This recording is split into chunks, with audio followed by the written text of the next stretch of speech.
তার রিজিকে বরকত হবে এবং তার সমস্ত কাজই উত্তম রূপে সম্পন্ন হবে। ইয়া খবীরু, যে ব্যক্তি 7 দিন পর্যন্ত এই নাম অধিক পরিমাণে পাঠ করবে, ইনশাআল্লাহ তার নিকট গোপন বিষয় উদ্ঘাটিত হতে থাকবে। ইয়া হালিমু, এ নাম কোনো কাগজে লিখে তা পানিতে ভিজাবে এবং সেই পানি দ্বারা যা কিছু দৌত করবে কিংবা কোনো কিছুর উপর ছিটিয়ে দিবে, এতে করে তার উপর খায়ের ও বরকত নাজিল হবে এবং যাবতীয় অনিষ্ট থেকে রক্ষা পাবে।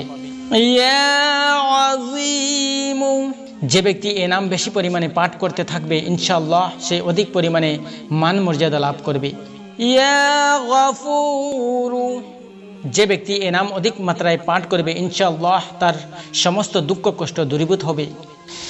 ইয়া শাকুরু, যে ব্যক্তি আর্থিক অনটন কিংবা অন্য কোনো দুঃখ বেদনা বা কষ্টের মাঝে পতিত হয়, সে এ নাম প্রত্যেক